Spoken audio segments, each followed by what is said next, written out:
ആ കോർപ്പറേഷനിൽ മീറ്റിംഗ് കഴിഞ്ഞാൽ പറയാം. ചേട്ടാ ഇപ്രാവശ്യം പുലിക്കളി ഇല്ലാന്ന് പറയണ തരാനുള്ള പൈസ കുറച്ച് സമയം തരാനായിട്ട്. എല്ലാവരും ഓണാഘോഷങ്ങൾ മാറ്റി വയ്ക്കാണ്. ഇപ്രാവശ്യം മാവേലിയും പുലിക്കളിയായിട്ട് കുറച്ച് പൈസ തടയുമെന്ന് വിചാരിച്ച 10,000 രൂപയുടെ കൂലിയായിരുന്നു ചേട്ടാ. ഒരു നാട് മുഴുവൻ ഇവിടെ മണ്ണടി കിടക്കുമ്പോൾ നീ ഇവിടെ കുമ്പോലിക്ക് പൈസ ഉണ്ടാക്കാ നീ വേറെ എന്തെങ്കിലും എനിക്ക് പൈസ ആട്ടാ. ഈ വയനാട്ടിലേക്ക് ഞങ്ങളുടെ സംഘടനയിൽ നിന്ന് ഞങ്ങളെ കൊണ്ടാവുന്ന രീതിയിൽ ഞങ്ങൾ സഹായിച്ചിട്ടുണ്ട് ചേട്ടാ. അതും ഈ കുമ്പുകുലിക്കിട്ടൊക്കെ തന്നെയാണ്.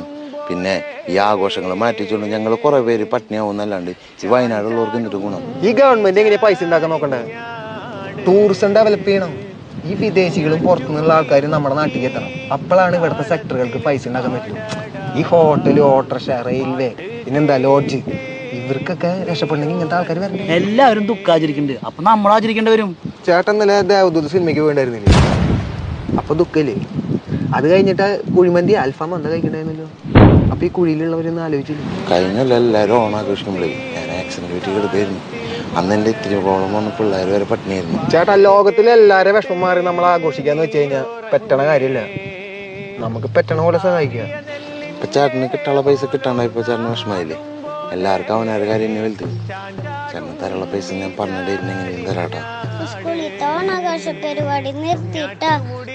കാശൊന്നും വേണ്ട, എന്റെ വിഷമിക്കണ്ടാട്ടാ. ഭാഗ്യം ഒന്നുമില്ല.